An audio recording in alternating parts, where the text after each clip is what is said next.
All right, Doc, we're going to take a look at your swing from the other day. You're doing some really nice things, and I like the way that you're progressing. First of all, just take a look at your setup. Again, your setup is pretty close to ideal. The only thing that I would point out here that I don't like is that I feel, and it's maybe hard for you to see a little bit in this angle, but I can just tell just from looking at a lot of these videos. But I would say the target line is right here in this area. Let's kind of draw it parallel to that little stick. Your shoulders, I don't want parallel to the target line. I want your shoulders to be slightly to the right, pointing to the right of that target line. Whereas in this picture, your shoulders are slightly to the left. You have a tendency when you set up to the ball to sort of aim your, even though your feet may be square to the target or hips may be square, you have a tendency to aim your shoulders a little bit to the left. That's not conducive to drawing the golf ball. Remember, we need to have a resultant path, a resultant club path that's more in to out and to the right in this fashion here. And when we get that shoulder pointing to the left, that is counterintuitive to doing that. So again, just really the only thing I would change there in your setup. I love everything else. Can definitely tell you've got the hips slidden forward. You've got weight on your left side. You got the handle very, very nicely forward. And I love what you're doing with your backswing here. As we just kind of take a look, the left shoulder is working down nicely. Right knee straightening, left knee flexing, left arm remaining straight. You're getting in a very nice position here, Doc. Remember the keys here for you, though, as you start down, is feeling, again, constant pressure in this left knee. Weight staying, probably 60% on your left side here, and then the left knee and left hip need to fire and push forward. They need to slide toward the target in a linear fashion, straight line, as your arms are dropping. That's what's going to give us that in to out path, allow us to deliver the club from the inside here.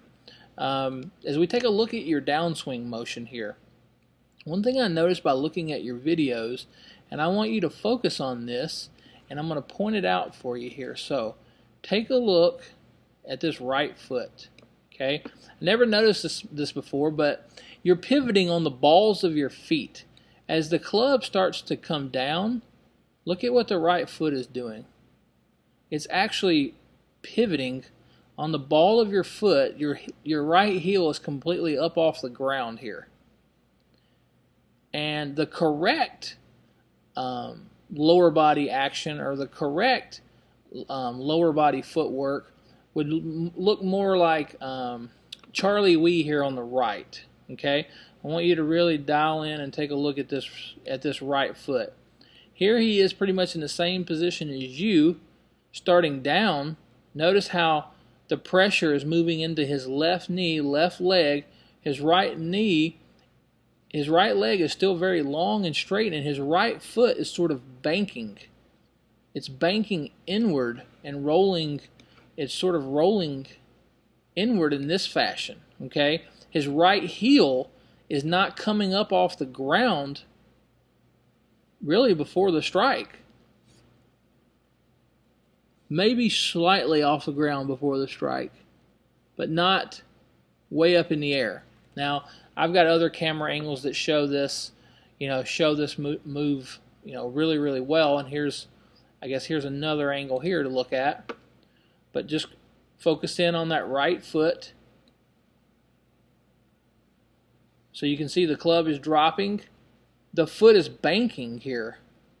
The right heel is not coming up off the ground. His right foot is rolling inward. Okay. Now that inward roll is a result of his hips pushing forward and his pelvis extending in the downswing and in the follow through. Okay. You were here. We were talking to Joe about it. So what's happening here is because you're pivoting on the ball of your right foot. Notice how your foot rotates out, and then you sort of get in this squatty type position here. Right knee is straight. Now it's squatted and rotating on the ball. And all I want you to do from right here is just simply bank your hips. Bank your hips. Your right leg will stay relatively straight. You'll bank your hips, push your lower tailbone or your lower center of gravity, your tailbone forward, and your arms will drop to the inside. From there, we can begin the jumping process, the jumping, tucking, and extending. Now, you've come a really long way here, so I definitely am proud of the move that you're making. And I'm just nitpicking this one frame because I think this could potentially be an issue for you in terms of helping you create. Doc, if you'll remember correctly, the other day when you were in here, Joe stopped by the shop, and I had him. He sort of demonstrated that the jumping, tucking, extending your tailbone, extending your pelvis, spinal extension move for you, and it was a drill. Remember, here he is on the right. He started with the shaft, in the downswing, left arm parallel to the ground, really pressing into that left knee. As the club is moving down, you can see his lower center moving forward here. As the shaft is starting to reach parallel to the ground, you can see that the lower body, the knees, are starting to release their flex. The pelvis is starting to extend, and the spine is extending. Okay? That's what allows those arms to stay really, really straight and keep moving in a circle. Again, that's the drill. I want you to do this drill over and over and over here, really feeling the pressure in that left knee. It almost feels like it's moving down and to the left. Pressure is moving down and to the left. Hip starts to push forward, and the belt buckle starts to raise toward the target.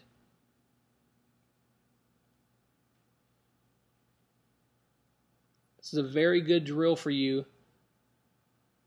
And I want you to do it over and over and over. So next time that we work together, this will be the specific piece that we'll work on. And we'll get those arms a little bit straighter, get a little bit more speed in your swing, and help you get a little bit more distance. So anyways, call me, Doc, if you have any questions. Hope this helps.